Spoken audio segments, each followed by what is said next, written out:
Hello and welcome back to the Digital Marketing Podcast brought to you by Target Internet.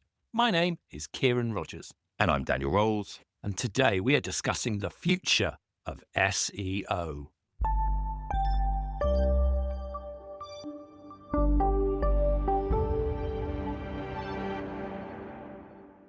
Okay, so we have had multiple conversations recently in podcasts and in various articles about what's happening with search engine optimization. And the big conversation has obviously been about GEO, which is generative engine optimization.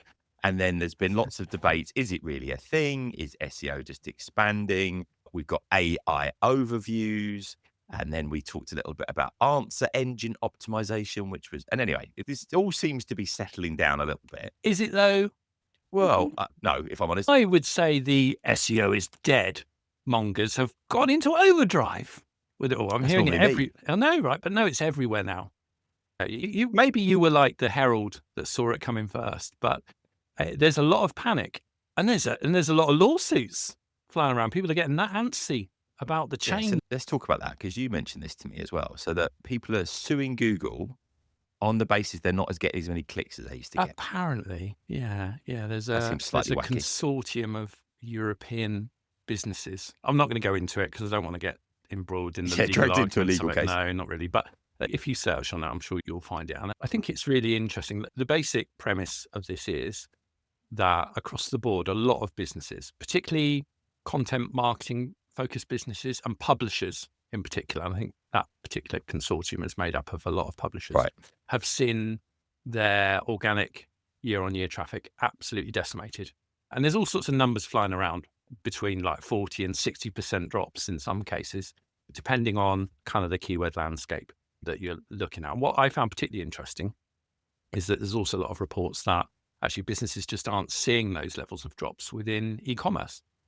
Right. So this is much more top of funnel kind of content research. And that makes perfect sense because we now have AI answers, that's been launched across the world. But I think my view on this is that actually what's actually happening is because of that, people's behavior is shifting radically. Like before AI answers, you had to work a bit to get answers. You typed in your search query and you got your 10 blue links. And then you clicked around and you visited quite a few places. And actually, it was a journey, wasn't it? You sort of learn a few things along the way. Sometimes when you're wanting to learn something, actually it helps to have to work for it rather than it just being handed to you on a plate.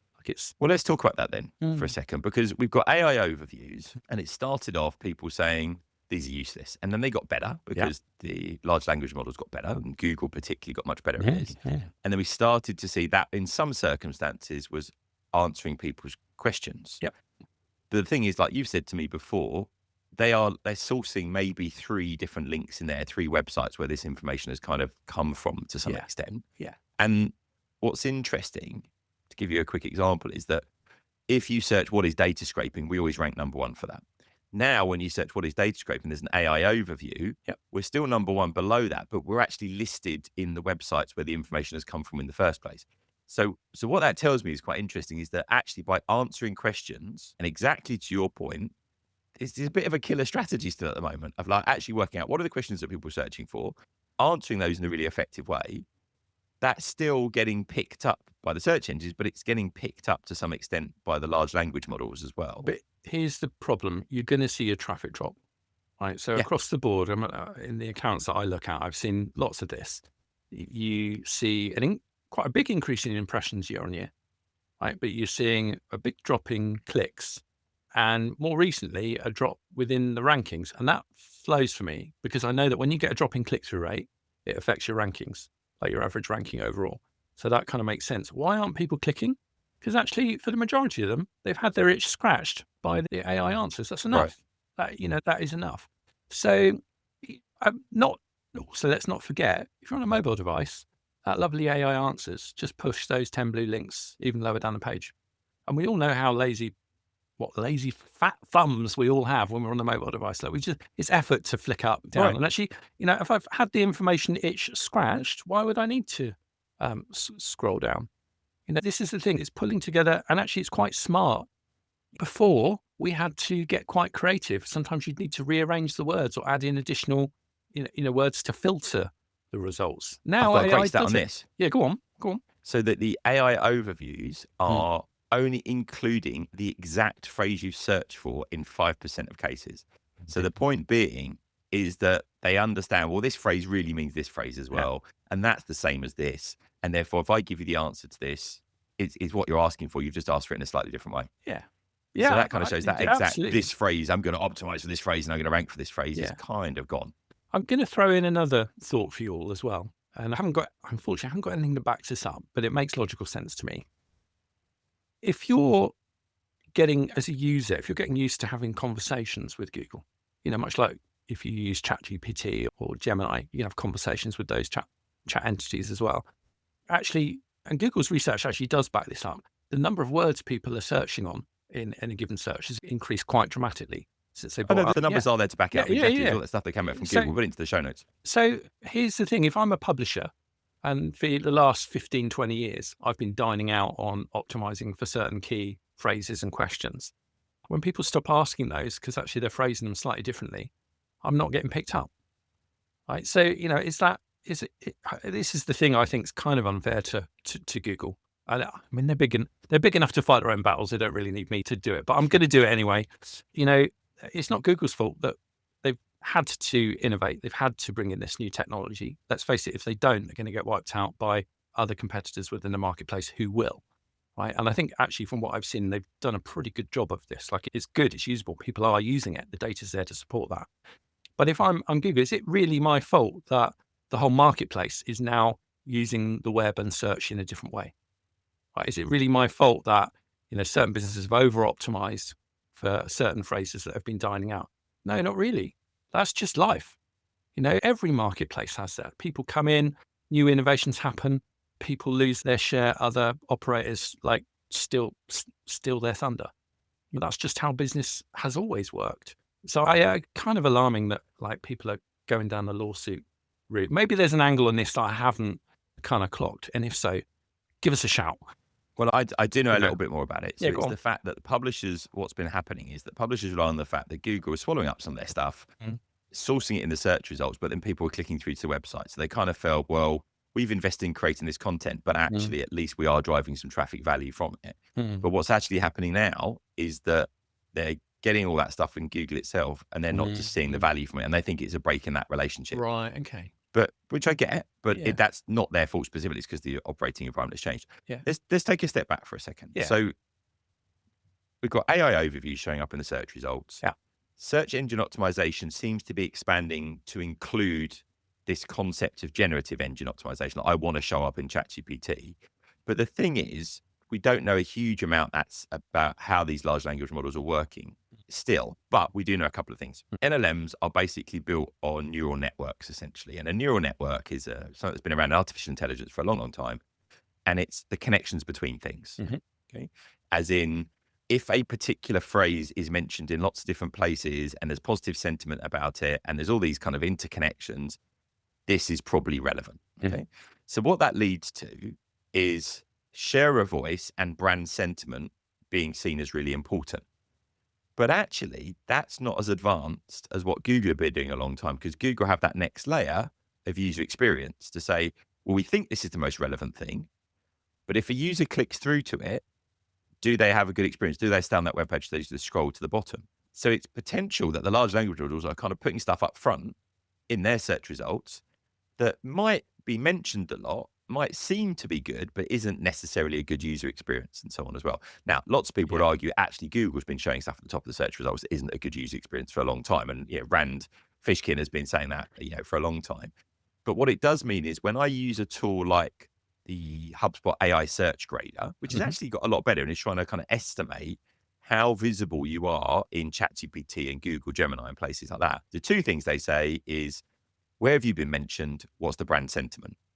The brand sentiment analysis is pretty clever because it will say, these are the things that people thought were good about you. These are the things that people thought were potentially negative about you.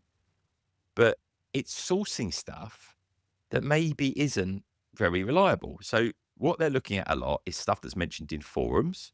So Reddit, Quora, those kind of places. Well, we know that Reddit is the Wild West. There's some good user stuff in there. There's also some pretty wacky stuff in there as well.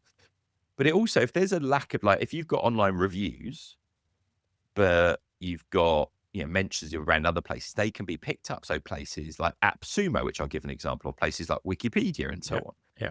So let me give you the AppSumo example. I bring that one up. We Yeah. did an AppSumo promotion. And if you're not familiar with it, you go into AppSumo, you say, right, we can do a special offer. We want a load of users just so we can test out our product platform. And they take, more often than not, 70% of any money you make. And you're supposed to give a lifetime subscription for like a tenth of what people would normally pay. Right? It's a pretty bonkers model when you look at it from a commercial point of view, because you have to sell a lot to make it work.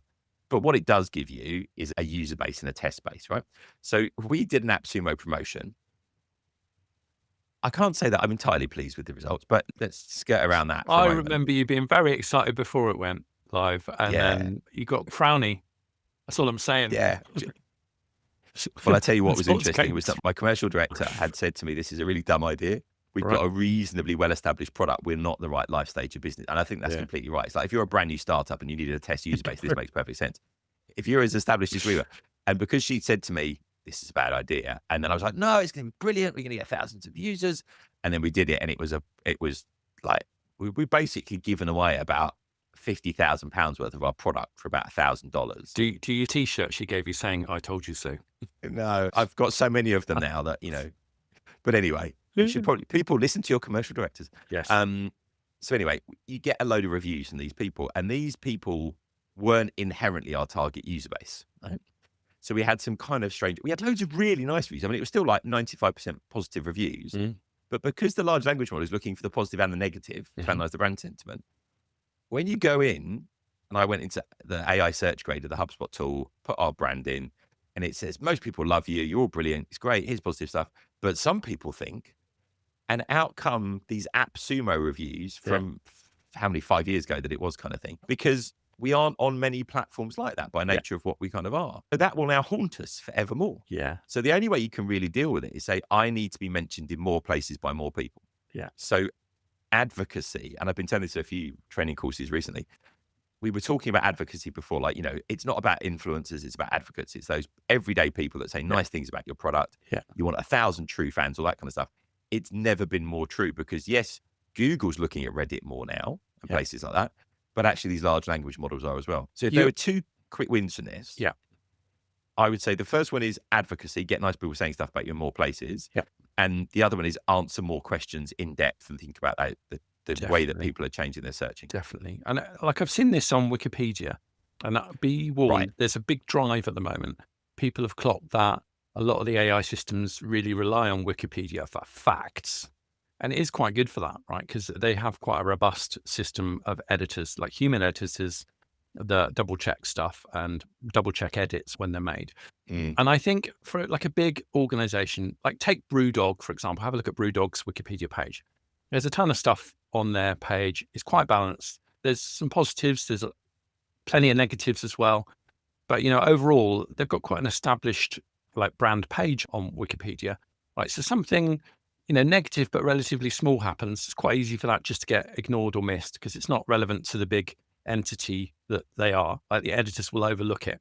However, if you're a new company without much history and somebody goes, oh, let's get a Wikipedia page because then we'll exist as an entity and the LLMs will trust us more. Yeah, true, all true. You have to go through this process of submitting an entry. You have to kind of make sure it's balanced, like it can't be overly unpromotion. You have to submit it to an editor.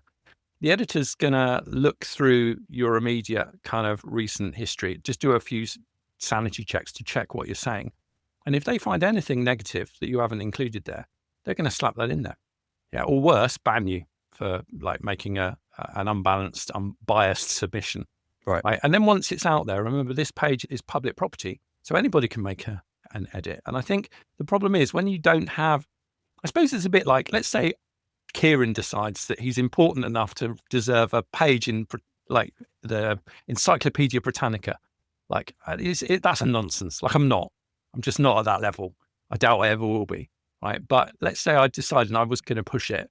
There'd not be very much verifiable fact that's interesting enough that you could put into that Britannica page. Right. And so what is there is going to be a bit skewed.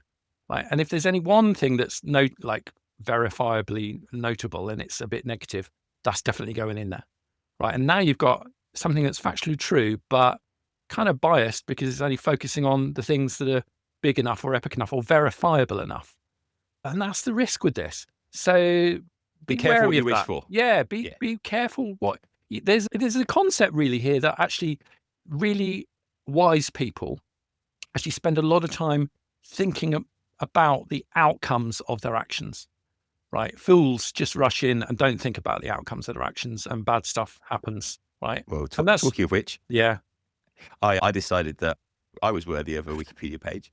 So No, yeah. So did you? because published authors Oh, you quite do have a often. lot of You're a books. published author. I've got quite a few. Like I'm sitting. I've the humble brag behind me that no one can see is I've got the big bookshelf with all my books. All on these it. books are behind him, and they're extensive. I'm only on half of one of those books. I Half don't of know. one. That's all right. Well, I wrote half of it. Does But that count? you're on two of them because there's one in another language, I think, as well. But there's Oh, like 14 yes, that's language true. books, blah, blah. Anyway, Yeah. so I thought, well, that must be a good opportunity. It's in Anyway, I've Turkish, been- I think, isn't it? I think it is. Strange. I think it's in Russian too. Yeah. So there's a few languages. There you Yeah. go. You're worthy of a Wikipedia page. Look at you in multiple languages.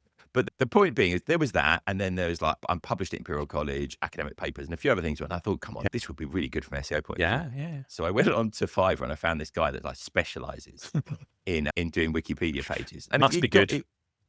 he was really good. I'm not going to diss the guy. But I spent like an hour and a half writing an email. Here's all the links to all my stuff. Here's all my books.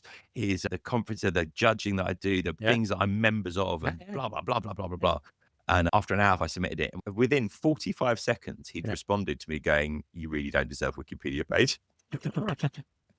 So that's brutal. All right. Well, thanks for that. He's been there though, right? He knows Well, how that high was the the point. bar is. That was the point. This is the thing. And I think that's the danger with this.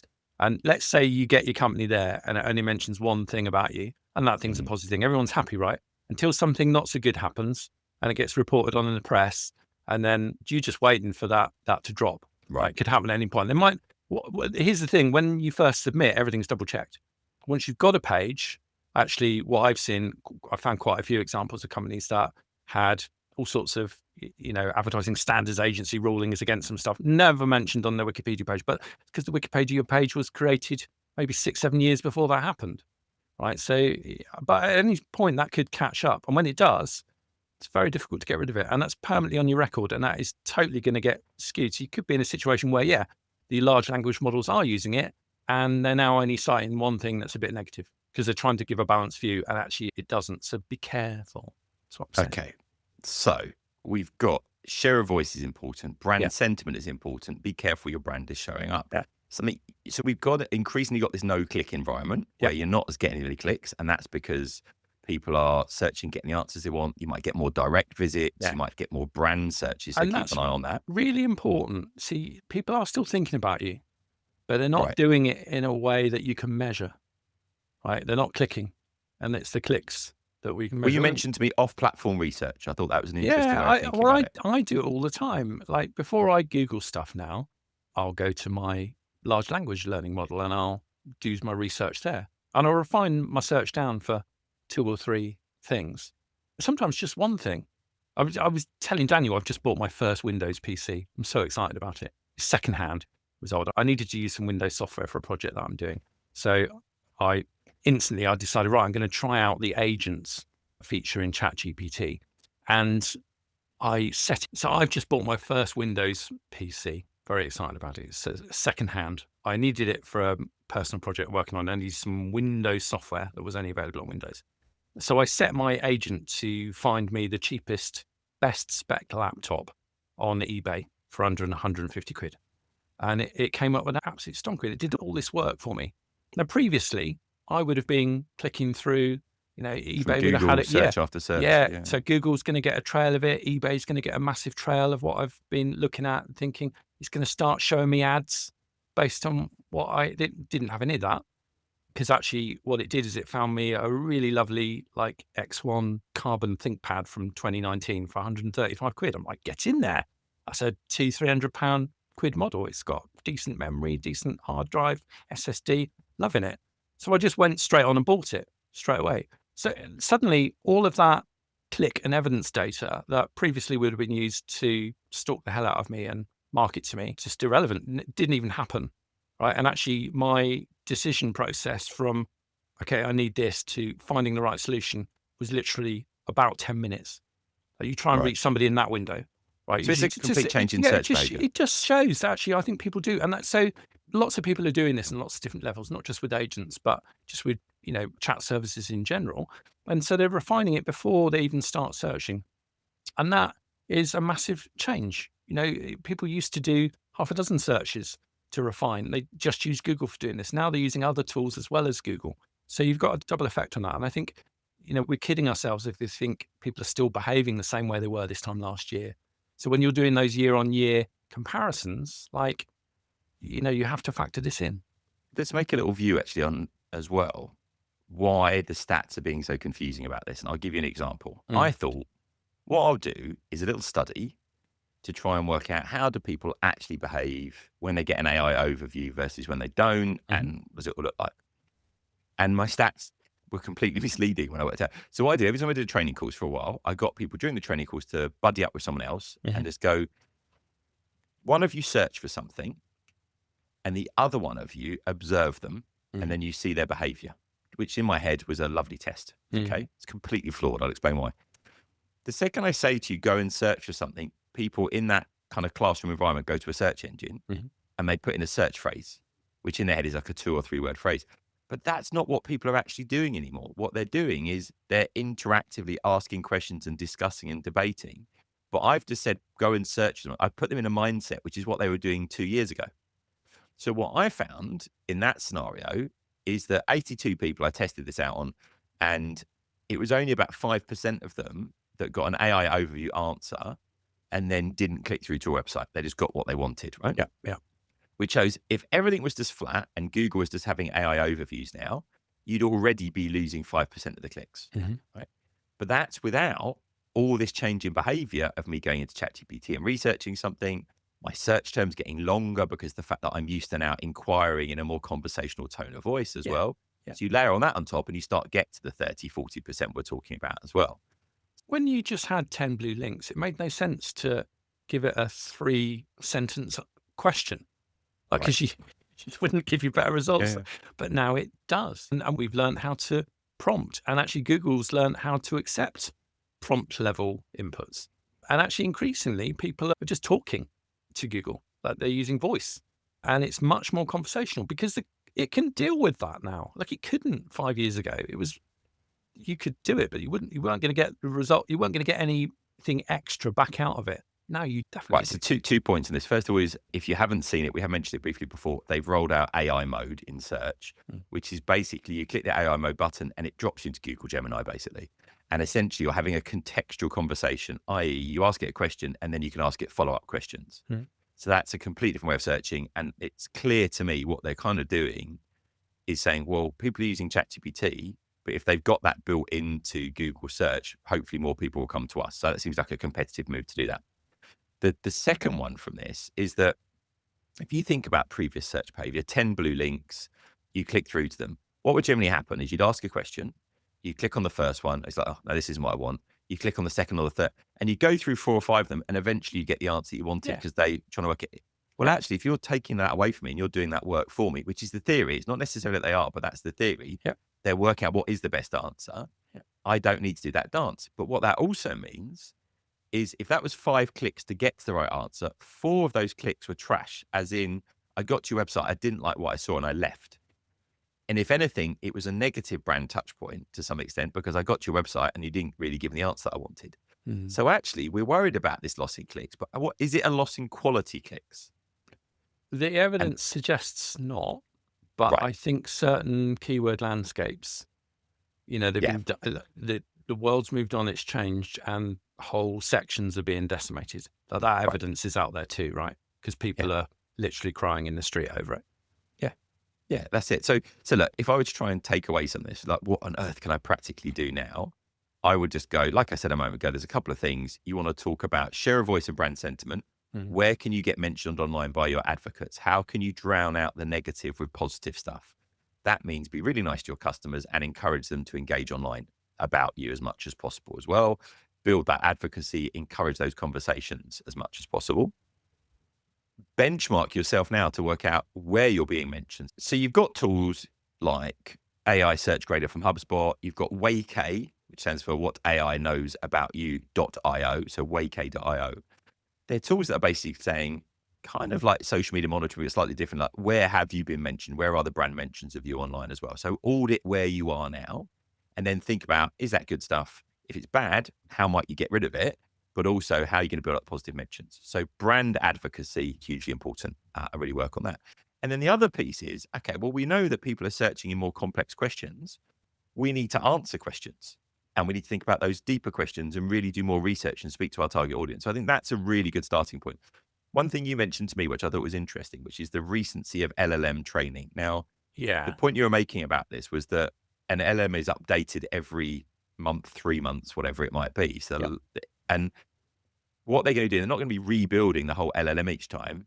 They're adding on what's new. Yeah.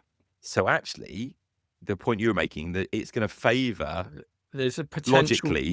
there's a potential weak point you can exploit there. I think if you're publishing high quality, well referenced, and here's the thing, you can't just churn stuff out, guys, which says and claims stuff. You have to back it up with supporting links that show what you're talking about, and this is a bit more trustworthy than everybody else just standing on a soapbox spouting stuff. So I think it's one of the things I've been playing around with. I think like tools like Gemini are fantastic, helping you to find stuff that supports what you're saying that's going to be taken well. But in a way, our commercial writing has become much more aligned with what they would do in academia, where you cite studies and references. You have to reference everything. You do. Otherwise, it's just going to be more dross for the grist. It's just going to kind of get ignored. And publishing regularly on recent stuff and recent events, that's potentially somewhere where you could get attention, because not everybody's doing that because it's hard work. And it's a strategy that I'm exploring at the moment. I can report back on how well that works, but my hunch is that'll work a little bit better. I think also there's a great opportunity to, we've always talked about, take your diamonds and polish them. Actually, if you've not recently updated your best stuff, maybe it's time to. Maybe you need to revisit that. I really agree with this. Yeah, and I think this is a big opportunity. Cite and reference it properly, whereas previously we wouldn't have done that. And just a few hyperlinks in there can make all the difference. But make sure you're quoting, well-respected content. So suddenly, I think your links to other people's content are much, much more important than they potentially have been, specifically for this reason. But remember, you're now competing for the top 3 links, not the top 10. Right. So there's a lot less people that are going to win with this. And I think that's the key take home for me on all of this. I don't think SEO is dead. Of course it isn't. There'll always be things that you can do to help and exploit, the systems that are out there that are indexing everything, for sure. But it's become a lot harder to influence it, and be wary at the moment. There are a lot of absolute snake oil salesmen out there trying to sell you like solutions to things that are not really well tested. And I think, brands need to be wary of this. Everybody's coming out of the woodwork with amazingly sounding like products that claim they do this, but where's the evidence? That's the key quote. Take a step back. Where's the evidence? Like, I know they're selling something that you want because you've got a real problem here, but please just check. Do some sense checking before you leap in and start spending tens of thousands of pounds on it. Brilliant advice. Well, let's finish on a positive. I've got a really positive note to finish on here, which is a lot of the stuff we've just spoken about is actually demonstrating your expertise, your experience, your authoritativeness, and that builds trust. Well, that's EAT. That's Google's EAT, right? And Google, ever since a lot of this AI-generated content came out, said you must now demonstrate EAT with your content, add referencing, add case studies, add examples, make your content different, give answers to questions, your experience. So actually, you can do really well in SEO by thinking about those principles. And we'll put links through in the show notes, targetinternet.com/podcast, to loads of other stuff we've done about EAT previously. But actually, that's going to help you from a generative engine optimization if you want to separate the two things as well. Now, what we have done recently is we've done all of our members and our newsletter subscribers get these monthly update sessions. So if you're not a newsletter subscriber, targetinternet.com/newsletter. We did one on AI agents, and we did one on the latest Google algorithm updates as well. So if you're not signed up to newsletter, sign up because you'll get those every month. It's a 1 hour live session online, but members have got the whole library of the recordings of those as well. What we've also got for members coming up is a half-day masterclass on using AI agents and a half-day masterclass on latest SEO techniques as well. So either get signed up as a member to Target Internet. The annual membership is on a really good offer at the moment, or just get signed up to the newsletter if you just want those monthly updates, because we're talking about this stuff a lot and it gives you a chance to ask some questions and those kind of things as well. Thanks for listening to the Digital Marketing Podcast, and we'll see you again very soon. For more episodes, resources, to leave a review, or to get in contact, go to targetinternet.com/podcast.